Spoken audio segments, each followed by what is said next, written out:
Hello बच्चों, आप सभी का स्वागत है मेरे यूट्यूब चैनल कंबोज सर पर। तो इस वीडियो में हम देखेंगे क्लास 10th के सब्जेक्ट मैथ्स का अर्धवार्षिक परीक्षा 2022-23 के पेपर का सॉल्यूशन। इससे पहले बच्चों मैं एक वीडियो में आपको पूरा पेपर दे चुका हूं, जो कि आप यहां सामने देख रहे हैं। तो कई बच्चों के कमेंट आए कि सर आप पेपर का सॉल्यूशन भी दे दीजिए क्लास 10th मैथ्स का। तो उसी के चलते मैंने अपने बच्चों जो कोचिंग में बच्चे आते हैं उनसे मैंने सॉल्यूशन कराया और एक PDF तैयार की। तो उसी में मैं आपको ये सॉल्यूशन बताने जा रहा हूँ, जो कि क्वेश्चन आप भी मेरे सामने देख रहे हैं क्वेश्चन पेपर। ठीक है, ये क्वेश्चन पेपर ऑलरेडी मैं इसकी वीडियो दे चुका हूँ। तो जो बच्चे इस क्वेश्चन पेपर को लेना चाहते हैं वो डिस्क्रिप्शन में जाके इस क्वेश्चन पेपर को डाउनलोड कर सकते हैं। ठीक है, तो देर ना करते हुए चलते हैं सीधा इसके सॉल्यूशन पर। ठीक हो गया बच्चों। और सॉल्यूशन में इस पेपर में जितने क्वेश्चन आप देख रहे हैं सभी का सॉल्यूशन आपको मिलेगा इस वीडियो में। तो बिल्कुल अच्छे से प्रिपेयर कर लेना सभी क्वेश्चंस को। खास करके जितने क्वेश्चन आप इसमें देखेंगे सारे मोस्ट इंपॉर्टेंट है। मैं ऑलरेडी भी आपको जब पेपर बता रहा था मैंने वहाँ पर भी आप लोगों को अच्छे से बता दिया था। ठीक है, और ये आपका हाफ ईयरली पेपर है 2022-23। सबसे पहला क्वेश्चन जो कि आप देख पा रहे हैं, इसमें आपको क्वेश्चन भी देखने को मिलेगा प्लस साथ में उसका सॉल्यूशन भी। ठीक है, तो पहला जो क्वेश्चन आप देख रहे हैं इसमें लिखा है किसी अनिश्चित घटना के घटित होने की प्रायिकता बतानी है आपको। ठीक है, क्वेश्चन जैसा कि आप देख पा रहे हैं पहला क्वेश्चन क्या है, किसी अनिश्चित घटना के घटित होने की प्रायिकता। तो अनिश्चित घटना के घटित होने की प्रायिकता बच्चों क्या होती है, 0। चलते हैं नेक्स्ट सेकंड क्वेश्चन पर। सेकंड क्वेश्चन है आपका, दो वृत्तों की परिधियों का अनुपात 1:2 है, तो इनकी त्रिज्याओं का अनुपात क्या होगा। तो आपको 4 ऑप्शन दिए हुए थे क्वेश्चन पेपर में, तो उसमें आंसर आ जाएगा क्या, इनमें से कोई नहीं। ठीक है, नेक्स्ट चलता है क्वेश्चन नंबर 3 पर। sin 2a बराबर 2 sin a तब सत्य होता है जबकि a बराबर क्या है, 0। जब a का मान क्या होगा, 0 डिग्री होगा। 0 डिग्री कैसे, देखो यहाँ पे a की जगह पे आप 0 रखोगे, 0 की गुणा 2 से कराओगे हो जाएगा 0। और साइन 0 का मान क्या होता है बच्चों, 0। ऐसे यहाँ साइन a का मान देखो 0 और साइन 0 देखो, साइन 0 का मान कितना होता है, 0। और यहाँ 2 की गुणा 0 से कराओगे क्या आ जाएगा, 0 हो जाएगा। नेक्स्ट चलते हैं क्वेश्चन नंबर 4 पर। क्वेश्चन नंबर 4 में बच्चों का है साइन 30 प्लस कॉस 60 का मान कितना होता है, 1। देखो साइन 30 का मान होता है बच्चों कितना, 1/2। और साइन कॉस 60 का मान कितना होता है बच्चों, √3/2। ठीक है, कितना होता है कॉस 60 का मान, जल्दी से बताओ मेरे को। कॉस 60 का मान भी बच्चों कितना होता है, 1/2 होता है। क्यों, क्योंकि साइन 30 अपोजिट होता है कॉस 60 का और कॉस 60 अपोजिट होता है साइन 30 का। तो जब हम दोनों को सॉल्व करेंगे 1/2 प्लस 1/2 आ जाएगा हमारा सॉल्व करके कितना, 1। नेक्स्ट क्वेश्चन आपका, दो समरूप त्रिभुजों की भुजाएं 4:9 के अनुपात में है, इन त्रिभुजों के क्षेत्रफलों का अनुपात क्या होगा। तो इसका जो आप आंसर देख रहे हैं 16:81। ठीक है, क्या होता है, ये आपका एक प्रमेय है जिसमें ये कहा गया है कि किन्हीं दो समरूप त्रिभुजों का क्षेत्रफल उनकी भुजाओं के वर्गों के योग के बराबर होता है। तो सिंपल यहाँ पे आपको क्या क्या दे रखा था, दो भुजाएं दे रखी हैं। ठीक, और हमें उसका क्या बताना है, क्षेत्रफल बताना है। जैसा कि यहाँ पे क्वेश्चन में आप देख पा रहे हो, क्वेश्चन नंबर कौन सा था आपका, 5। ठीक है, तो उसी के अकॉर्डिंग हमने क्या किया, नॉर्मली हमने कर दिया, स्क्वायर कर दिया उसका। ठीक, थोड़ा सा यहाँ पे डिस्टर्ब हो रहा है क्वेश्चन नंबर 1, 2 और उसके बाद आपका 5 नंबर। ठीक, 5 नंबर आप लोग समझ गए होंगे। सिंपल आपने क्या किया, 4 का स्क्वायर कर दिया, 9 का स्क्वायर किया, कितना आ गया, 16:81। नेक्स्ट क्वेश्चन आपका क्वेश्चन नंबर 6। इसमें कहा है एक वृत्त की स्पर्श रेखा हो सकती है। तो स्पर्श का मतलब क्या हुआ, जो टच करके जाए। तो वृत्त को टच करने वाली ऐसी बहुत ही अनंत सी रेखाएं हम खींच सकते हैं। नेक्स्ट चलते हैं क्वेश्चन नंबर 7 पर। क्वेश्चन नंबर 7 में आपको कहा है साइन 18/cos 72 का मान ज्ञात कीजिए। इसमें आपको बोला साइन 18 और cos 72 का मान ज्ञात करना है। तो सिंपली आप यहाँ पे देख सकते हैं पूरा सॉल्यूशन अच्छे से दिया हुआ है। साइन 18 को हम लिख सकते हैं साइन 90 माइनस थीटा। थीटा का मान यहाँ पे आपका कितना, 18। तो 90 में से 72 घटाओगे कितना बचेगा आपका, साइन 90 माइनस हो जाएगा थीटा। ठीक हो गया, तो यहाँ पे आ जाएगा अपॉन में cos 72। साइन 90 माइनस, यहाँ पे थोड़ा सा बच्चों कैलकुलेशन जिस बच्चे ने किया थोड़ा सा गड़बड़ कर दिया। यहाँ पे सिंपली यहाँ पे क्या आना था, साइन 90 और थीटा का मान यहाँ पे क्या है आपका 18। तो यहाँ पे 72 की जगह क्या आ जाएगा 18। तो 90 माइनस 18 आ जाएगा आपका क्या, cos 72। तो यहाँ पे हमने चेंज कर देना है cos 72 में। ठीक हो गया, तो यहाँ पे आ जाएगा आपका टोटल cos 72 और cos 72। और यहाँ पे आपने 72 को मान लेना है a। ठीक है, वो तो ऊपर भी आ जाएगा आपका cos a और बट्टे में cos a कट जाएगा, आ जाएगा सिंपल कितना, 1। चलते हैं नेक्स्ट क्वेश्चन की तरफ, क्वेश्चन नंबर 8 पर। यहाँ पे दिया है बिंदु 2,3, 4,1 के बीच की दूरी ज्ञात करनी है। बीच की दूरी का सूत्र बच्चों यहाँ पे नीचे आप देख रहे होंगे, क्या होता है बीच की दूरी का सूत्र, x2 माइनस x1। यहाँ पे आप देख रहे होंगे, पहले सबसे पहले देखो ये x1 ये y1, ऐसे ही x2 y2। तो यहाँ पे सिंपली हमने लिख लिया है जो आपको दिया हुआ है। तो बिंदुओं के बीच की दूरी निकालने के लिए फॉर्मूला आपका होता है रूट में x2 माइनस x1 का whole square plus y2 minus y1 का होल स्क्वायर। तो ऐसे ही यहाँ पर हो जाएगा नीचे आपका x2 का मान कितना, 4, x2 का मान 4 और क्या बोलते हैं x1 का मान कितना 2, यहाँ पे देखेंगे 4 माइनस 2 का स्क्वायर है, 4 माइनस 2 करोगे आपका 2 और 2 का स्क्वायर करेंगे, यहाँ पे देखो नीचे आ गया 4। ऐसे ही इधर y2 माइनस y1 का मान रख करके हमने सॉल्व किया तो यहाँ पे भी 4 आ गया, 4 प्लस 4 को जोड़ा आ गया कितना 8। ठीक है, और 8 को हम क्या लिख सकते हैं, अगर 8 के हम अभाज्य गुणनखंड निकालेंगे तो 2 गुणा 2 गुणा 2 मिलेगा, 2 का पेयर हमने बाहर निकाले यानी 2 का स्क्वायर करेंगे 4 और अंदर √2, 4 √2 कितना आ जाएगा √8। ठीक है, तो हमने √8 को सॉल्व किया तो 2 मात्रक मिल गया। चलते हैं नेक्स्ट क्वेश्चन यानी क्वेश्चन नंबर 9 पर। यहाँ पे आपसे बोला था क्या है, संगत या असंगत बताना है। तो सिंपल आपको कंडीशन याद होनी चाहिए।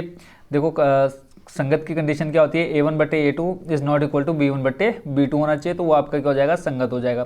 तो इसके लिए आपने क्या किया, सिंपली हमने दोनों समीकरणों को लिखा और समीकरण जो भी आपका बराबर के एक साइड में है उसको हम राइट साइड में है, जो भी उसको हम ले गए लेफ्ट साइड में। तो प्लस का 5 है इधर आया राइट में, लेफ्ट में, -5 प्लस का 7 है राइट साइड में, लेफ्ट साइड लाया बराबर के तो आ गया -7। ठीक है, फिर हमने समीकरण 1 व 2 की तुलना किससे कर दी, a1x b1y plus c1s a2x b2y plus c2 से तुलना की। a1 का मान मिल गया 3, a2 का मान 2 और उसके बाद b1 2, b2 -3, c1 -5, c2 -7। क्या क्या सिंपली देखो यहाँ पर आपको ये दोनों समीकरण दिख रहे हैं, समीकरण कौन सा पहला और समीकरण कौन सा दूसरा। तो यहाँ पे आप देखेंगे x, यहाँ पर भी x है और यहाँ पर भी x है, इस x से x खत्म हो जाएगा आपका समीकरण 1 में। तो a1 बराबर कितना बचा, देखो यहाँ पे 3। ठीक हो गया, a1 कितना बचा यहाँ पे 3 बचा। तो ऐसे ही सारे मान निकाले हुए हैं। फिर हमने क्या किया, सिंपल हमने रख दिया a1/a2 बराबर b1/b2 बराबर c1/c2। तो यहाँ पे a1/a2 का मान यहाँ पे देखो 3/2, 2/-3। तो इनको जब हमने रखा 3/2 बराबर 2/3 -3, तो ये दोनों एक दूसरे के इक्वल नहीं है। तो यहाँ पे हमने सिंपल क्या कर दिया, a1/a2 is not equal to b1/b2 नहीं है ना। तो लास्ट में आपका सीधा आ जाएगा कि यह संगत है। ठीक होगा, अब चलते हैं नेक्स्ट क्वेश्चन की तरफ, क्वेश्चन नंबर 10 पर।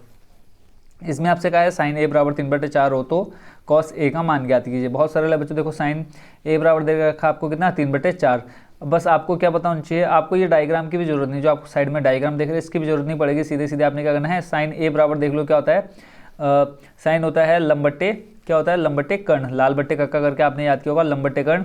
तो यहाँ पे आपको लंब दे रखा है, कर्ण दे रखा है, तो आपको तीसरी भुजा निकालनी है, कौन सी, आधार निकालना है। तो आधार निकालने के लिए सिंपल हम क्या करेंगे, पाइथागोरस प्रमेय का यूज़ करेंगे। तो यहाँ पे आपको कर्ण दे रखा है 4, लंब दे रखा है 3, आधार आपका क्या हो जाएगा BC है ना। तो BC निकालने के लिए हमने सिंपली आपका पाइथागोरस प्रमेय लगाया, 4 का स्क्वायर 16, इधर 3 का स्क्वायर 9, 16 में से जब आप 9 माइनस करेंगे, देखो प्लस का 9 है, इधर आएगा माइनस का 9 हो जाएगा। तो 16 में से 9 घटाएंगे बचेगा आपका 7।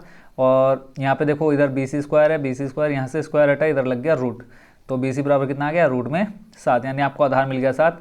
उसके बाद आपको ये पता होना चाहिए कॉस a बराबर क्या होता है ना। तो साइन कॉस, साइन के बाद क्या आता है कॉस, और लाल बट्टे कक्का करके आपने याद किया, तो आधार बट्टे क्या होता है कर्ण, कॉस a बराबर होता है आधार बट्टे कर्ण। तो आधार आपका मिला अभी कितना, √7, और कर्ण ऊपर आपका स्टार्टिंग में मैंने आपको बताया था कितना 4। तो इसी के साथ आपका क्वेश्चन नंबर कौन सा 10 भी हो चुका है कंप्लीट। अब चलते हैं नेक्स्ट यानी खंड बा पर। खंड बा आप क्वेश्चन यहाँ पे पढ़ रहे होंगे। इसमें क्या है बच्चों, उस बिंदु के निर्देशांक ज्ञात कीजिए जो बिंदु 1 -1,7 और 4, -3 को मिलाने वाले रेखाखंड को 2:3 के अनुपात में विभाजित करता है। तो इसका सॉल्यूशन भी देख लेते हैं। सिंपल यहाँ पे आपको क्या दे रखा है, चलते हैं सीधा क्वेश्चन पर। यहाँ पे आपको देखो दे रखा है यहाँ पे -1,7 और दूसरा दे रखा है 4, -3। तो उसको हमने मान लिया x1, x2, y1, y2। x1 का मान -1, x2 आपका 4, y1 7, y2 -3। और m1 m2 दे रखा था आपका अनुपात, जिसको अनुपात दे रखा है, अनुपात को हम किससे दिखाते हैं, m1 m2 से दिखाते हैं। m1 दे रखा है 2, m2 दे रखा है 3। सिंपल आपका विभाजन का सूत्र हो गया ये x के लिए, x बिंदु निकालने के लिए m1 x2 plus m2 x1 बट्टे m1 प्लस m2। ऐसे y निकालने के लिए m1 y2 plus m2 y1 बट्टे m1 प्लस m2। सिंपल जो आपने ऊपर ये मान लिखे हुए हैं x2 x1 का, यहाँ पे आप ऊपर जो मान देख रहे होंगे x1 x2 का, ये मान सिंपली आपने इस फॉर्मूले में रखे और यहाँ पे आपने क्या निकाल लिया, x का मान निकाल लिया। x बराबर आ गया आपका 1 और ऐसे ही y बराबर आ गया कितना 3। ठीक है, जहाँ आपको समझना है कमेंट बॉक्स में बता देना, मैं आपको अलग से इसको अच्छे से एक्सप्लेन कर दूंगा। नेक्स्ट चलते हैं क्वेश्चन नंबर 12। देखो अगर मैं ये बोर्ड पे अगर सॉल्व करता तो बहुत लंबी वीडियो बन जाती है, ठीक है, इसलिए मैंने इसका सॉल्यूशन पहले ही बच्चों से करा लिया ताकि अच्छे से आपको समझा सकूँ और जल्दी से जल्दी। क्वेश्चन नंबर 12 में कहा है आपको sine 60 cos 30 plus sine 30 cos 60 का मान ज्ञात कीजिए। सिंपल आपको ये टेबल याद होनी चाहिए और इसकी मैंने ट्रिक भी आपको बता रखी है किस तरह से इस टेबल को आप याद कर सकते हैं। साइन 60 का मान √3/2 होता है, कॉस 30 का मान √3/2 होता है, ऐसे साइन 30 का मान 1/2, कॉस 60 का मान 1/2 होता है। सिंपल क्या है कि हमने रूट 3 की गुणा रूट 3 से कराई, आपका आ गया 3, 2 की गुणा 2 से कराई आ गया 4, ऐसे ही 1 की गुणा 1 से 1 और 2 की गुणा 2 से कराई आ गया 4। तो 3 यहाँ पे देखो हर बराबर है तो 4 आ जाएगा हर, और उसके बाद 3 ऊपर 3 और इधर प्लस 1, 4/4 आ जाएगा सॉल्व करके कितना 1। अब चलते हैं नेक्स्ट क्वेश्चन, क्वेश्चन नंबर 13 पर। यहाँ पे कहा है दिए गए चित्र में DE समानांतर है BC है तो AD ज्ञात कीजिए। यहाँ पे आप चित्र देख रहे होंगे, यहाँ पे चित्र का मोस्ट इंपॉर्टेंट रोल है। यहाँ पे सिंपली आपको क्या निकालना है, ये D निकालना है। तो इसके लिए हमने क्या मान लिया, माना AD बराबर x, क्या मान लिया, ये जो आपको AD दे रखा है इसको हमने क्या मान लिया, x मान लिया, यही हमको निकालना है, हमने इसको x मान लिया। और आपको दे रखा है दिया है DE समानांतर BC। तो ये आपने चैप्टर 6 में पढ़ी होगी आधारभूत समानुपातिकता प्रमेय। अगर आपने नहीं पढ़ी तो चैप्टर 6 में जरूर जाकर के देख लेना अगर इसको आप अच्छे से समझना चाहते हैं। तो आधारभूत समानुपातिकता प्रमेय से क्या होता है, अगर एक भुजा दूसरी भुजा किसका होती है, समानांतर होती है, तो उसके बाद आपकी क्या आ जाती है, भुजा समानुपात में आ जाती है। AD बट्टे आ जाएगा क्या, AD बट्टे आ जाएगा DB और बराबर में आ जाएगा AC बट्टे EC। ठीक है, सिंपल इसमें क्या किया, देखो ये लिया हमने AD के बट्टे में ले लिया हमने DB और ऐसे हमने ले लिया AE बट्टे EC। ठीक हो गया।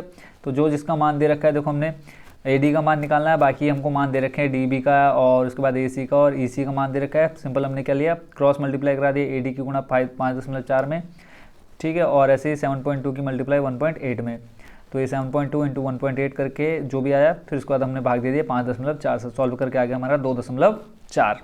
ठीक है, तो AD बराबर आ गया आपका कितना, 2.4 सेंटीमीटर। अब चलते हैं नेक्स्ट क्वेश्चन पर, यानी आपका क्वेश्चन नंबर कौन सा, 14। ऊपर वाला कौन सा था, 13, नेक्स्ट वाला आ गया आपका 14 नंबर। यहाँ पे आपको एक द्विघात समीकरण दे रखा है x माइनस 1/x बराबर 3 के मूल ज्ञात कीजिए। अब ये क्वेश्चन बहुत ज़्यादा इजी है और देखो आपका लगभग 2 या 3 नंबर का क्वेश्चन आ रखा है ये। बट्टे में x है, x की गुणा हमने यहाँ x से कराई, x² हो गया माइनस 1 बराबर 3। अब पूरे के बट्टे में क्या आ गया, x, बट्टे में x है, इधर लाएंगे हम बराबर की दूसरी साइड तो आ जाएगा किसमें, गुणा में। तो आपका समीकरण बन गया कि x² माइनस 1 बराबर 3x। ठीक हो गया। तो ये आपका एक द्विघात समीकरण बन गया। अब द्विघात समीकरण को बहुत अच्छे से हमने सॉल्व करना सिखा रखा है आपको। यहाँ पर आपने एक द्विघाती सूत्र लगा करके इसको सॉल्व करना है। द्विघाती सूत्र बच्चों यहाँ पे आप देख रहे होंगे, द्विघात समीकरण जिसको हम कहते हैं -b प्लस ऊपर प्लस नीचे माइनस आ जाएगा। ठीक है, ये होता है b² माइनस 4ac बट्टे 2a। और यहाँ से आपका जो समीकरण ऊपर दे रखा है द्विघात समीकरण, देखो x² माइनस 3x माइनस 1 की तुलना हमने किससे कर दी, x² plus bx plus c, ये आपका मानक रूप कहलाता है द्विघात समीकरण का। तो यहाँ पे देखो x² से ये x² खत्म हो जाएगा, बचेगा आपके a बराबर कितना, 1। ऐसे इस x से ये x कैंसिल हो जाएगा, यहाँ पे देखो -3 बचा, तो b बराबर कितना आ गया, -3। c बराबर देखो कितना, -1, तो यहाँ पे -1 आ गया। तो यहाँ सूत्र में आप -b plus -b² minus 4ac बट्टे 2a, जहाँ पे आप ABC देख रहे हैं वहाँ पे सिंपल आपने क्या रख दिया, मान रख दिया और उसके बाद सॉल्व किया। तो आपका क्या मिला लास्ट में सॉल्व करने पे, 3 प्लस माइनस √13 बट्टे 2। तो एक बार जब हमने प्लस लिया, प्लस लेने पर आपका क्या आ जाएगा, 3 प्लस √13 बट्टे 2। ऐसे ही जब आपने माइनस लिया तो घटाने पर आपका क्या मिला, 3 माइनस √13 बट्टे 2। ठीक हो गया। तो इसी के साथ क्वेश्चन नंबर 14 भी कंप्लीट हो गया। चलते हैं नेक्स्ट क्वेश्चन, क्वेश्चन नंबर 15 पर। क्वेश्चन नंबर 15 में आपसे कहा है बिंदुओं -3,4 एवं -8,7 को मिलाने वाले रेखाखंड के मध्य बिंदु के निर्देशांक के ज्ञात कीजिए। मध्य बिंदु निकालने का बच्चों बिल्कुल बहुत ही आसान तरीका है, जो कि आप अभी देखेंगे। यहाँ पे हमने क्या किया, ए और बी मान लिया हमने और इसके मध्य बिंदु को ही हम सी या ओ मान लेते हैं यहाँ पर। ठीक है, तो हमें मध्य बिंदु निकालना है। तो मध्य बिंदु निकालने के लिए फॉर्मूला सिंपल क्या हो जाता है आपका, x बराबर x1 प्लस x2 बट्टे 2, ये आपका x1, ये y1, ऐसे ही x2 y2। तो सिंपल फॉर्मूला आपका क्या हो जाएगा, x1 प्लस x2 बट्टे 2, y बराबर y1 बट्टे y2 बट्टे 2। ठीक है, y1 प्लस y2 बट्टे 2। तो यहाँ पे आप देख रहे होंगे, तो हमने मान लिया, माना मध्य बिंदु के निर्देशांक x, y है, तब मध्य बिंदु के निर्देशांक यहाँ पे देखो सेम फॉर्मूला आ गया, x1 प्लस ऐसे x2 बट्टे 2, इधर y1 प्लस y2 बट्टे 2। सिंपल क्या किया हमने, मान रख दिया, जो x1 का मान था, x2 का मान था, यहाँ पर रखा, सॉल्व किया, माइनस का 11 बट्टे 2 आया, इधर आपका आ गया प्लस का 11 बट्टे 2। यही आपके क्या है, मध्य बिंदु के निर्देशांक आ गए। अब आपका खंड सा यानी क्वेश्चन नंबर 16। यहाँ पे आपसे कहा है 3 प्लस 2√5 को एक अपरिमेय संख्या सिद्ध कीजिए। अब इसका सॉल्यूशन सिर्फ आपको थोड़ी लैंग्वेज याद करनी है। सबसे पहले हम क्या करते हैं, इसको एक परिमेय संख्या मान लेते हैं। तो लिखा, माना 3 प्लस 2√5 एक परिमेय संख्या है, जिसे p बट्टे क्यू के रूप में लिखा जा सकता है, जहाँ q, अब देखो परिमेय संख्या की 3 चीज़ें आपको मोस्ट इम्पोर्टेंटली याद होनी चाहिए कि परिमेय संख्या है तो उसको हम p बट्टे क्यू के रूप में लिख सकते हैं। q का मान 0 नहीं होना चाहिए, व p व q का एक के अतिरिक्त अन्य कोई अभाज्य गुणनखंड नहीं होना चाहिए, p व q दोनों क्या हो, पूर्णांक हो। अगर इतनी चीज़ें फॉलो कर रही है कोई संख्या तो वो क्या होगी, परिमेय संख्या होगी, नहीं तो वरना अपरिमेय संख्या हो जाएगी। तो जब हमने इसको परिमेय माना है तो परिमेय को हम पी बटे क्यू के रूप में लिख सकते हैं, बराबर 3 + 2√5 दिया हुआ है। सिंपल हमने क्या किया, प्लस का 3 था, इसको हम बराबर किधर लाए, माइनस का 3 हो गया, और गुणा में 2 है, बट्टे में 2 आ गया। ठीक है, तो यहाँ पे आपका बन गया पी बटे क्यू -3 और पूरे के बट्टे में 2 बराबर √5। अब हमको क्या पता है, रूट जो 5 है वो एक क्या है, अपरिमेय संख्या है। जब ये अपरिमेय संख्या है, सॉरी पहले हम ये लिखेंगे, पहले हम इसको परिमेय सिद्ध करें ना, तो लिखेंगे ये परिमेय संख्या है तो ये भी परिमेय संख्या होगी, परंतु हम जानते हैं कि ये √5 अपरिमेय संख्या है, तब जो आपको ऊपर क्वेश्चन में दी हुई संख्या थी 3 + 2√5 वो भी क्या हो जाएगी, अपरिमेय संख्या हो जाएगी। ठीक है, तो यहाँ से आप इसका सॉल्यूशन देख सकते हैं। चलते हैं अब नेक्स्ट क्वेश्चन पर, क्वेश्चन नंबर 17 पर। क्वेश्चन नंबर 17 में कहा है बच्चों आपसे, दिखाइए कि 1048 डॉट 1023 डॉट फिर 1042 1067 बराबर 1, यानी अब हमको क्या करना है, 1 सिद्ध करना है। तो इसका सॉल्यूशन यहाँ पे आप देख रहे होंगे। सबसे पहले हमने क्या किया, लेफ्ट हैंड साइड ले ली, तो लेफ्ट हैंड साइड में आपका 1048 1023 1042 1067, तो यहाँ पे हमने क्या किया, इस 1048 1023 को सेम टू सेम नोट कर लिया। उसके बाद 1042 को हम लिख सकते हैं कॉट 90 माइनस थीटा। ठीक है, ऐसे ही 10 को हम लिख सकते हैं कॉट 90 माइनस थीटा, तो ये आपका कॉट में चेंज हो जाएगा, कॉट 48 कॉट 23 आ गया। फिर आप कॉट को क्या लिख सकते हैं, कॉट को आप लिख सकते हैं कॉट को आप लिख सकते हैं क्या बच्चों, 1/10, तो ये आपका आ जाएगा 1/10 48। ऐसे ही इस कॉट को हमने चेंज कर दिया 10 में, तो ये आ गया 1/10 23। 1048 से 1048 कट हो गया, 1023 से 1023 कट हो गया, तो आपका आंसर कितना आ गया, 1 आ गया। यही हमको क्या करना था, इसमें प्रूव करना था, left hand side equal to right hand side आ गई। चलते हैं नेक्स्ट क्वेश्चन, क्वेश्चन नंबर 18 पर। क्वेश्चन है आपका 4052 और 12500 क्षेत्र का एचसीएफ यूक्लिड विभाजन वाले एल्गोरिथम का प्रयोग करके ज्ञात कीजिए। तो सिंपली आपने दोनों संख्याओं को लिख लिया, कौन सी संख्या बड़ी है उधर को आपने इसका मुंह खोल दिया। तो यूक्लिड विभाजन एल्गोरिथम का प्रयोग करना, तो इसमें स्टेप बाय स्टेप आपका क्या होता है, क्वेश्चन सॉल्व होता है। तो ये टोटल आपका 7 स्टेप में क्वेश्चन का सॉल्यूशन जाएगा, और ये आपका जो क्वेश्चन है वो आपके एग्जाम्पल्स है, एक्सरसाइज 1.1 का एग्जाम्पल है और मोस्ट इंपॉर्टेंट एग्जाम्पल है, इसको आपने अच्छे से प्रिपेयर कर लेना है। तो सिंपली क्या होता है इसमें, एक स्टेप मैं आपको समझा देता हूँ, बाकी आप खुद समझ जाएंगे।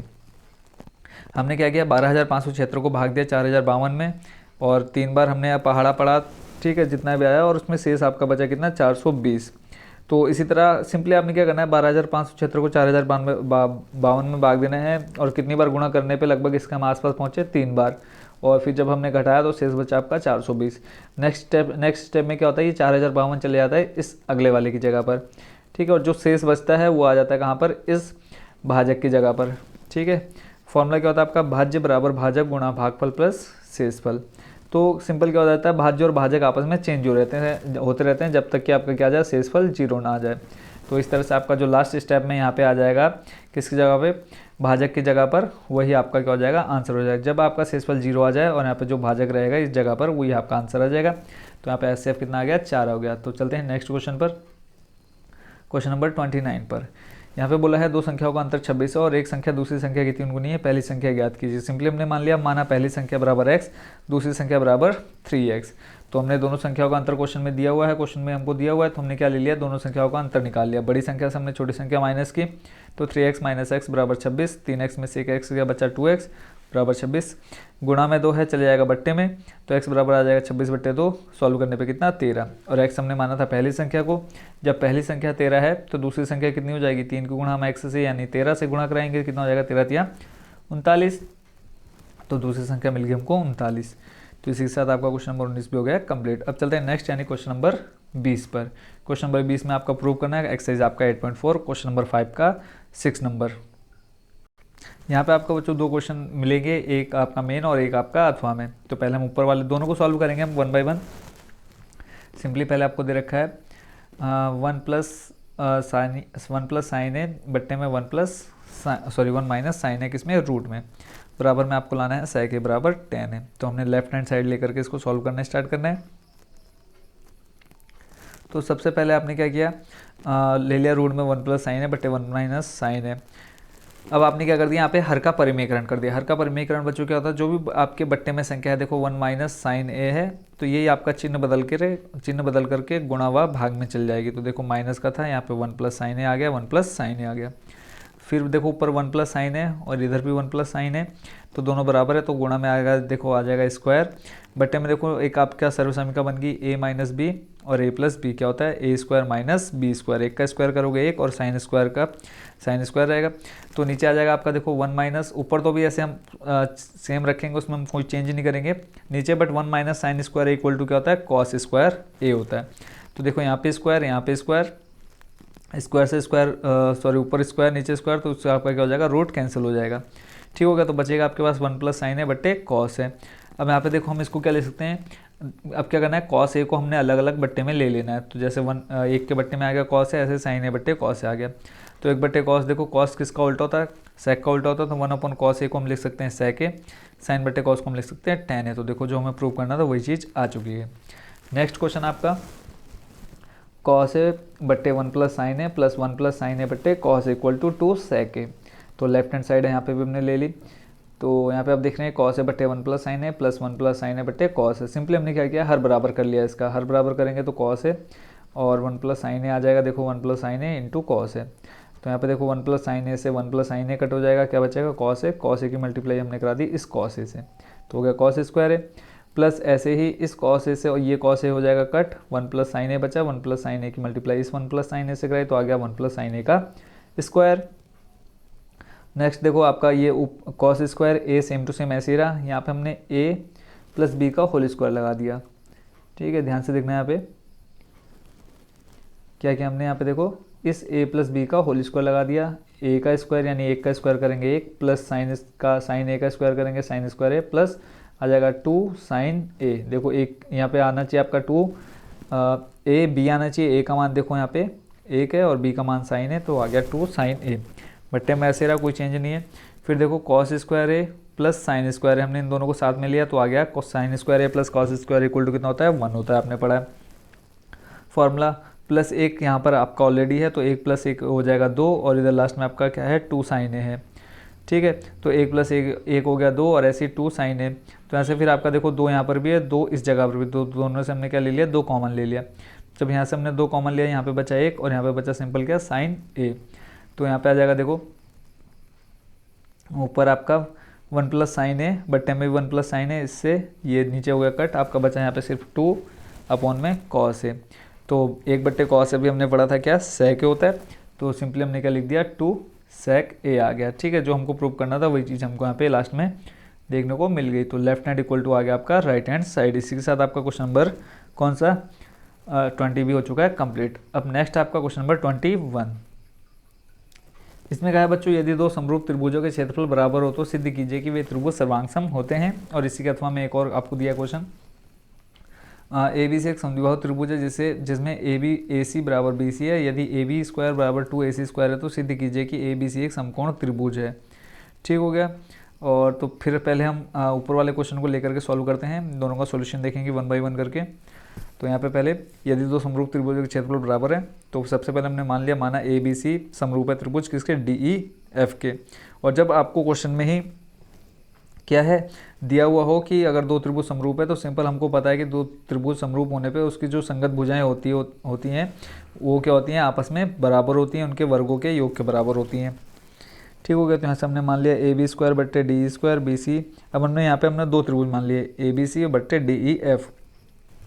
देखो यहाँ पे क्या हो जाता है, ये आप यहाँ पे देखेंगे ए बी बट्टे आपका क्या आ जाएगा डी, यानी पहले के दोनों बट्टे में दोनों आ जाएंगे। फिर आपका बी सी बट्टे ई एफ। ठीक है, फिर तीसरी भुजा आ जाएगी आपकी ए सी और नीचे आ जाएगा आपका डी एफ। देखो यहाँ पे ए बी बट्टे डी ई, फिर बी सी बट्टे ई एफ और ए सी बट्टे डी एफ आ जाएगा ई एफ बट्टे डी एफ। ठीक हो, अब यहाँ पे देखो दिया है कि दो समरूप त्रिभुजों का क्षेत्रफल आपस में बराबर है, तो हमने ले लिया area of triangle A B C बराबर area of triangle D E F. यहाँ से क्या आ जाएगा, हमने इस एरिया और डी ई एफ को लेके बट्टे में, तो यहाँ पे क्या बचा सिर्फ आपका एक बचा, तो यहाँ से आपका एक समीकरण निकल के आ गया। और ऊपर हमने समीकरण एक में क्या लिखा था, ये तीनों भुजाएं आपके किसके इसके बराबर थी, है ना, हमने लिया था इसके बराबर। ठीक है, याद आ रहा होगा ऊपर अभी थोड़ी देर पहले हमने यहाँ पे देखो इस जगह पे देखो ये area of triangle A B C बटे ये डी एफ बराबर इसके था, तो वही चीज़ हमने यहाँ पे ले ली बराबर किसके एरिया के। तो ये एक, यानी ये जो क्षेत्रफल है आपका बराबर किसके, एक के, तो और वो ऊपर था भुजाओं के बराबर, तो हमने दोनों को एक दूसरे के बराबर रखा। तो यहाँ से आपका बारी बारी से हमने क्या ले लिया, इन सबको इसके बराबर ले लिया। अब यहाँ से देखो स्क्वायर हटाओगे तो एक का स्क्वायर एक ही रहेगा, तो इस पर कोई फर्क नहीं पड़ना। तो यहाँ से आपका क्या आ जाएगा, ए बी बट्टे डी ई आ जाएगा, ऐसे ही बी सी बट्टे ई एफ आ जाएगा और ए सी बट्टे डी एफ आ जाएगा। और यही चीज़ हमको क्या करना था, प्रूव करना था। ठीक है, कि दोनों त्रिभुज के हैं सर्वांग सम है। नेक्स्ट आपका जो अथवा में क्वेश्चन था उसको सॉल्व कर लेते हैं। एक बार पढ़ लेते हैं ऊपर जो अथवा में क्वेश्चन दिया हुआ था आपको।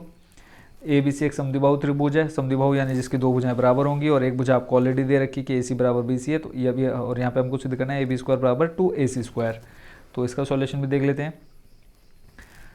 दिया है यहाँ पे आपको दो भुजाएं बराबर है, सॉरी आपको जो सिद्ध करना है, सॉरी दिया है आपको ए बी स्क्वायर बराबर 2ac²। तो हमने क्या लिया, सिंपल इस ए बी स्क्वायर को, इस 2ac² को हमने क्या कर लिया, तोड़ लिया। तो ac² प्लस ac² लिख सकते हैं हम किसको, 2ac² को।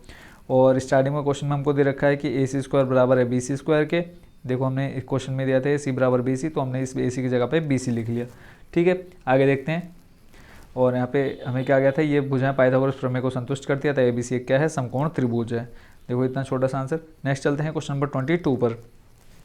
यहाँ पे आपसे कहा है द्विघात समीकरण 2x² प्लस kx प्लस 3 बराबर 0 में k का ऐसा मान ज्ञात कीजिए कि उसके दो बराबर मूल हो। तो यहाँ पे सिंपल हमने क्या लिया, 2x² समीकरण को लिया और उस समीकरण की तुलना कर दी हमने किससे, मानक रूप से। तो यहाँ से a का मान आ गया 2, b का मान आ गया k और c का मान आ गया 3। मानक रूप में आपको पहले बता चुका हूँ कि ax² plus bx plus c होता है। तो उसके बाद फिर आपका क्या होता है, मूल निकालने के लिए आपका एक फॉर्मूला होता है b² माइनस 4ac। उसमें हमने क्या मान रख दिया यहाँ पे, सिंपल b का मान देखो k, फिर 4, a का मान 2 और c का मान 3। सॉल्व किया, आपका आ गया k² माइनस 24।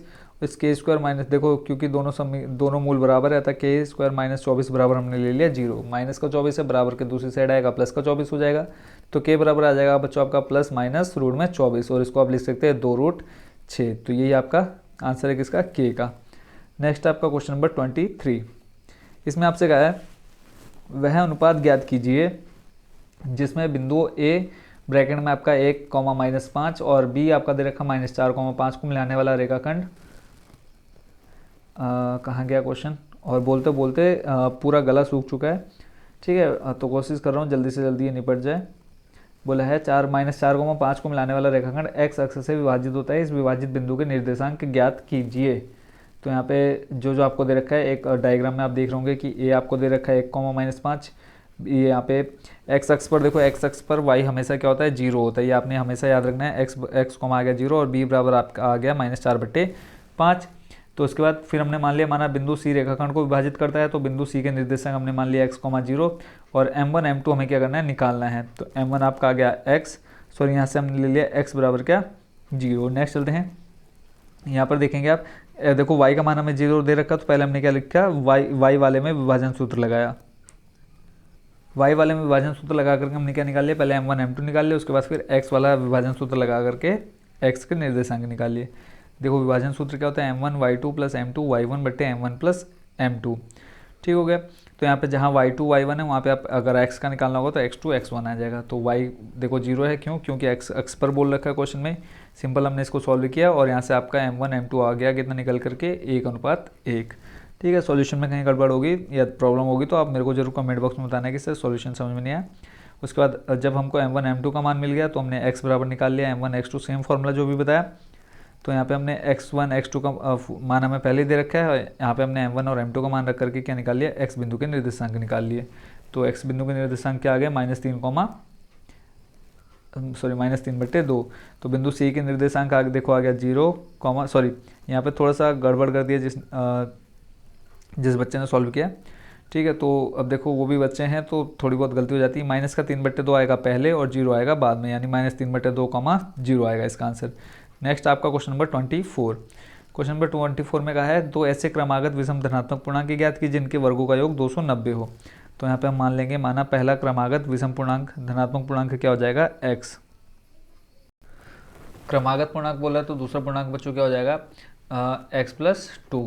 ठीक है, अब विषम बोला है तो विषम के लिए बच्चों देखो, अगर आता खाली धनात्मक पूर्णांक आता तो x+1 हो जाता। तो यहाँ पे विषम धनात्मक पूर्णांक बोला है तो आ जाएगा आपका x+2 तो यहाँ से आप सिंपली क्या किया हमने, समीकरण बना लिया, क्योंकि इनका गुणनफल दे रखा है आपको, सॉरी योगफल दे रखा है आपको कितना, दोनों धनात्मक पूर्णांकों का 290। तो पहला आपका आ गया धनात्मक पूर्णांक, इनके वर्गों का क्वेश्चन एक बार ध्यान से पढ़ लेते। देखो दो जिनके वर्गों का योग, ठीक है, पहला आपका हो गया x और x+2, इसका वर्ग करेंगे तो x², ये हो जाएगा x+2 का होल स्क्वायर। वही चीज़ यहाँ पे कर रखी है कि x² प्लस, क्योंकि बोला है योगफल है, x+2 का होल स्क्वायर बराबर 290। इसको आप सॉल्व करेंगे, ठीक हो गया। तो लास्ट में आपका एक द्विघात समीकरण बन के आ जाएगा इस तरह से, x² + 2x माइनस का 143, और इसको हमने द्विघाती सूत्र से सॉल्व किया। ठीक, द्विघाती सूत्र आपको पता है क्या होता है, x बराबर माइनस का b प्लस माइनस रूट में b² माइनस 4ac होता है। तो यहाँ से आपने ए बी सी का मान निकाला और वही मान आपने यहाँ पे रख दिया, ठीक हो गया।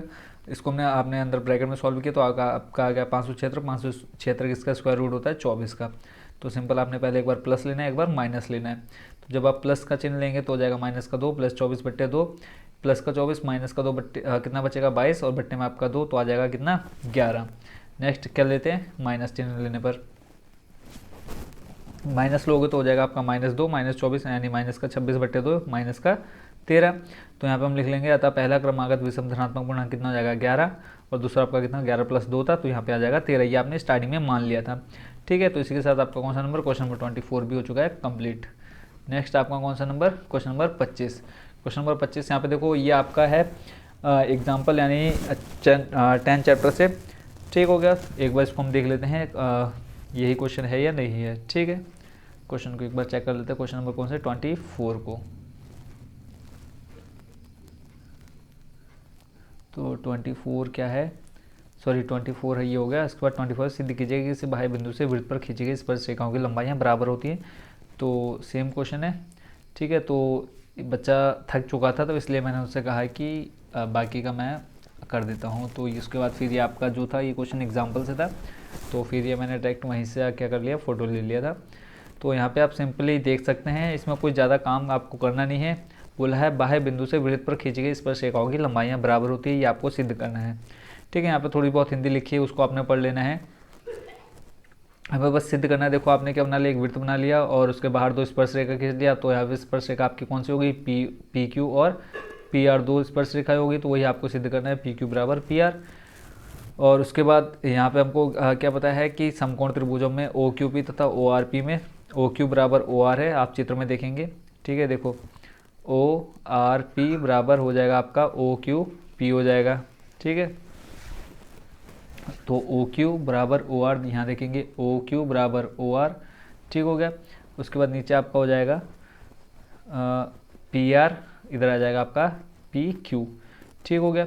और उसके बाद यहाँ से आपने क्या दिखा दिया, उभयनिष्ठ और एक ही वृत्त की त्रिज्या है। तो यहाँ से आपने क्या दिखा दिया, RHS राइट हैंड साइड से क्या दिखा दिया, ठीक है।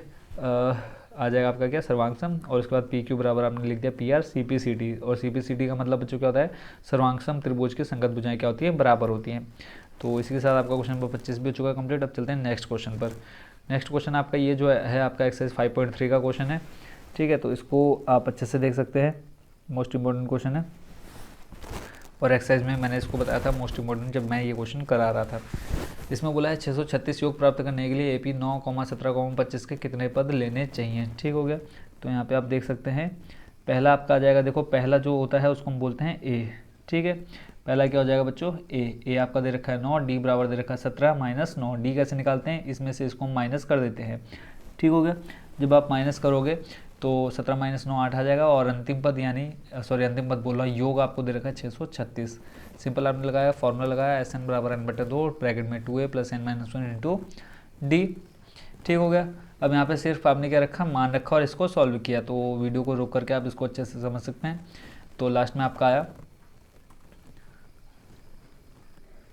लास्ट में आपका आ गया क्या, n-12 बराबर 0, और n का मान देखो माइनस का 12 उधर जाएगा प्लस का, तो n बराबर कितना आ जाएगा 12। और यहाँ पे ये 4n + 13 को हम 53 को क्यों नहीं लिया, क्योंकि ये -53/n यानी n का मान -53/4 नहीं हो सकता है।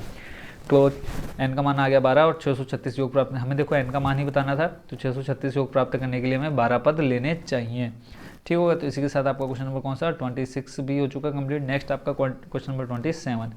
इस क्वेश्चन को बच्चों मैं यहाँ पे सिर्फ क्वेश्चन आपको दे रहा हूँ और सॉल्यूशन आपको जल्दी जल्दी दिखा दे रहा हूँ। अगर आपको इस क्वेश्चन को पूरे को अच्छे से समझना है तो इस क्वेश्चन को मैं ऑलरेडी अलग से वीडियो अपलोड कर चुका हूँ। सिंपल आपने क्या डालना है, ये जो क्वेश्चन आपका लिखा हुआ है ऋतु धारा के अनुकूल 2 घंटे में, बस अगर आप इतना लिखेंगे उसके बाद कंपोजर लिख दीजिएगा तो आपको पूरे क्वेश्चन का सॉल्यूशन देखने को मिल जाएगा। अगर आप यहीं से समझ सकते हैं तो वीडियो को रोक करके यहाँ से आप समझ लीजिएगा, ठीक है। अगर यहाँ समझ नहीं आता तो आप ज़रूर सर्च कर करके इसको समझ सकते हैं उस वीडियो में। नेक्स्ट चलते हैं क्वेश्चन नंबर कौन से पर, 28 पर। यहाँ पे बोला आपका क्या, 2 सकेंद्रीय वृत्तों की त्रिज्या 5 सेंटीमीटर 3 सेंटीमीटर है, बड़े वृत्त की उस जीवा की लंबाई ज्ञात कीजिए जो छोटे वृत्त को स्पर्श करती है। ठीक हो गया। तो उस क्वेश्चन में थोड़ा सा आपको चेंज, जो आपका मैंने क्वेश्चन पेपर दिया उसमें बस ये इनकी जो त्रिज्या है थोड़ी छोटी बड़ी दे रखी है, बाकी और कोई फ़र्क नहीं है। तो सिंपली आपने यहाँ पे देख लेना है, पाइथागोरस प्रमेय से OA² + AP² बराबर OP²। ये यहाँ पे आपको जो दिख रहा है इसी में हमने क्या लगा दिया, पाइथागोरस प्रमेय लगा दिया और AP बराबर निकला आपका 4। इस क्वेश्चन को मैंने बहुत अच्छे से सॉल्व करा रखा है। तो अगर ये क्वेश्चन भी आपको समझ में नहीं आएगा तो ये आपका मिलेगा एक्सरसाइज 10.2 में, ठीक है। 10.2 का क्वेश्चन है तो वहाँ पे आप जा करके इसको सर्च कर सकते हैं। नेक्स्ट चलते हैं क्वेश्चन नंबर कौन से पर, लगभग शायद लास्ट क्वेश्चन है ये आपका, सेकंड लास्ट क्वेश्चन है, ठीक है। 2 समरूप त्रिभुजों को क्षेत्रफलों का अनुपात इनकी संगत भुजाओं के अनुपात के बराबर होता है। ये आपका जो है ये प्रमेय से संबंधित क्वेश्चन है और इसका सॉल्यूशन यहाँ पे आप देख सकते हैं। इसको मैं आप अच्छे से समझा चुका हूँ। सिंपल बस आपने क्या डालना है, ये क्वेश्चन डालना है और इसको आपने सर्च कर लेना है, ठीक है, कंपोज करके। वहाँ पे मैं आपको अच्छे से समझा चुका हूँ। अगर आप यहाँ से अगर आप इसको समझ सकते हैं तो इस वीडियो को पॉज करके आप इसको देख सकते हैं, ठीक है। प्रमेय है ये, इसको मैं आपको पहले ही बता चुका हूँ पूरा, तो आप वीडियो को पॉज कर करके बाकी आपको एग्जाम्पल में देखने को मिल जाएगा, देख सकते हैं आप। चैप्टर 6.6 है आपका, चैप्टर त्रिभुज वाला, और वहाँ पे आपके प्रमेय 6.6, तो वहाँ पे आपको इसका सॉल्यूशन देखने को मिल जाएगा। नेक्स्ट देखते हैं इसके बाद last question, sorry second last question. यहाँ पे आपको बोला क्या है कि शीर्षों 0, -1, 2, 1 और 0,3 वाले त्रिभुज की भुजाओं के मध्य बिंदु से बनने वाले त्रिभुज का क्षेत्रफल ज्ञात कीजिए। और जो आपको क्वेश्चन पेपर में क्वेश्चन मिला है वो सिर्फ यहीं तक बोला है कि क्षेत्रफल ज्ञात करना है, ठीक है। उसके बाद आगे का जो उसको आपने नहीं पढ़ना और ना ही इसको करना है। तो सिंपली जो आपको बोला है उस तरह से आपका ये त्रिभुज बन जाएगा और त्रिभुज के अंदर दूसरा एक छोटा त्रिभुज बन जाएगा। पहले आपने क्या निकालना है, मध्य बिंदु के निर्देशांक निकालना है, यानी इस A और B का मध्य बिंदु P नहीं होगा तो P के निर्देशांक आपको पहले ही बता चुका हूँ। मध्य बिंदु के लिए क्या होता है, x1/x2/2, y1/y2/2। ये x1, ये y1, नीचे x2, y2। तो ये P निकालने के लिए आपने वो फॉर्मूला लगाया, तो यहाँ से 1,0 निकल के आ गया P। ऐसे आपका R निकल जाएगा, B और C के मध्य बिंदु है तो यहाँ पे x1 ये बन जाएगा, y1 ये, x2 इधर 0, y2 3। R निकल के देखो 1,2। ऐसे ही आपने AC यहाँ पे A और C का मध्य बिंदु निकाल लेना है क्या, Q, तो 0,1। अब इसका क्या बताना है आपको, क्षेत्रफल बताना है किसका, जो अंदर मध्य बिंदु से बना। तो सिंपली आपने क्या लगाया, यहाँ पे आप देख पा रहे होंगे नीचे, ठीक है। मध्य बिंदु का त्रिभुज का क्षेत्रफल का फॉर्मूला होता है क्या आपका, 1/2 x1 ब्रैकेट में y2 - y1 plus x2 bracket में y2 - y3 plus x3 bracket में y3 - y1, ठीक है। इसको आप सॉल्व करोगे तो ये आपका आ जाएगा त्रिभुज का क्षेत्रफल। तो यहाँ आप दोनों त्रिभुज के क्षेत्रफल देख रहे हैं तो इसको आप सॉल्यूशन अच्छे से समझ लेंगे यहीं से। बाकी ये क्वेश्चन भी मैंने अच्छे से समझा रखा है। ये आपका क्वेश्चन जो है एक्सरसाइज 7.3 का क्वेश्चन है, ठीक है। 7.3 का क्वेश्चन नंबर सेकंड या थर्ड है। तो यहाँ अगर आप इसको अच्छे से समझना चाहते हो तो सिंपली आपने लिखना है एक्सरसाइज 7.3 कंपोजर क्लास 10th। तो आपको ये वीडियो देखने को मिल जाएगी इस क्वेश्चन की। Last question most important question है। इस क्वेश्चन को मैं अच्छे से समझा चुका हूँ और यहाँ पे भी आप समझ जाएंगे। सिंपली देखो आपको क्या निकालना है, ये BC निकालना है, सॉरी BC नहीं, मीनार की ऊंचाई निकालनी है, ठीक है। मीनार की ऊंचाई ज्ञात करनी है। तो सिंपली आपने क्या लिया, ये आपको ये भी निकालना है, इसको आप x मान लीजिए और ये CB को आप कुछ भी मान लीजिए, ऐसे ही खाली CB रहने दीजिए। तो पहले आपने 10 लगा लेना है। देखो लंब बट्टे आधार, तो लंब बट्टे आधार क्या होता है, 10 होता है, ठीक है। तो लंब बट्टे आधार आपका 10 लगा, पहले 10 रखिए, फिर 10 60 रखना है, फिर दोनों को लास्ट में क्या कर देना है, बराबर रख देना है, ठीक है। तो यहाँ से आप देख सकते हैं इसका सॉल्यूशन। देखो इन्होंने पहले 10 लेके लिखा है, 10 आपका आ गया √3 बराबर h/x, ऐसे 10 1/√3 बराबर h/x प्लस 40, ठीक है। तो यहाँ से आपका सिंपली देखो हमने दोनों को बराबर ले लिया। यहाँ पे देखो h/x, तो यहाँ पे हमने क्या लिखा, समीकरण 1 से आपको क्या मिलेगा, समीकरण 1 आपका ये है। अगर हमें h का मान निकालना है तो ये हो जाएगा √3 गुणा x हो जाएगा। देखो x यहाँ चल जाएगा मल्टीप्लाई में, तो h बराबर आ जाएगा आपका कितना, √3x। ऐसे ही यहाँ पे हम h को अलग कर लेते तो आ जाएगा एच बराबर आ जाएगा ये एक्स प्लस 40 बट्टे कहाँ चले जाएगा, यहाँ एक के साथ गुणा में, तो आ जाएगा एक्स प्लस 40 बट्टे रूट 3। तो सिंपल एच देखो दोनों जगह आ गया, तो हमने एच के मान क्या कर दिया आपस में बराबर रखा, तो आ जाएगा आपका कितना, जब हम समीकरण 2 से समीकरण 1 की तुलना करेंगे तो एक्स रूट 3 गुणा में आ जाएगा रूट 3, ठीक, और बराबर में एक्स प्लस 40। तो यहाँ से आपका आ जाएगा एक्स 3x, देखो 3 रूट 3 गुणा रूट 3 से कराओगे आ जाएगा आपका इधर 3x, और इधर आपका बराबर में देखो एक्स प्लस 40 ऑलरेडी है ही, तो 3x ये प्लस का x इधर जाएगा माइनस का x हो जाएगा, 3x माइनस एक्स आ जाएगा आप कितना 2x, और 2x इधर देखो 2 गुणा में आ जाएगा 2x, तो जो x का 2 है वो चले जाएगा किसके 40 के बट्टे में, तो x बराबर आ जाएगा 20, और h का मान भी निकालना है, तो h देखो आ जाएगा कितना 20 रूट 3, और मीनार की ऊंचाई आपकी ये कितनी है 20 रूट 3 है। तो इसके साथ बच्चों जो आपका हाफ ईयरली का मोस्ट इंपॉर्टेंट क्वेश्चन पेपर था, जो भी क्वेश्चन आपके एग्जाम में आने वाले थे, पूरे क्वेश्चन का सॉल्यूशन मैंने आपको अच्छे से बता दिया है। खास करके बच्चों आपकी ही कमेंट ज़्यादातर आ रहे थे कि सर इसका मैथ्स के पेपर का सॉल्यूशन दे दीजिए। बहुत मेहनत लगती है बच्चों वीडियो बनाने में, तो बस एक प्यारा सा लाइक और एक कमेंट डाल देना, और अगर नए हो तो चैनल को ज़रूर सब्सक्राइब कर लेना। तो मिलते हैं नेक्स्ट पेपर के साथ विद सॉल्यूशन, ठीक है। बाकी आप सभी को बेस्ट ऑफ लक, अच्छे से तैयारी कीजिए। जहाँ प्रॉब्लम आती है बस एक प्यार से कमेंट डालिए कि सर ये चीज़ हमको बता दीजिए, ये चीज़ हमको समझ में नहीं आ रही, तो तुरंत आपको उसका सॉल्यूशन देखने को मिल जाएगा। तो आप सभी का thank you so much watching for, आप सभी का thank you so much for किसके लिए, इस वीडियो को देखने के लिए।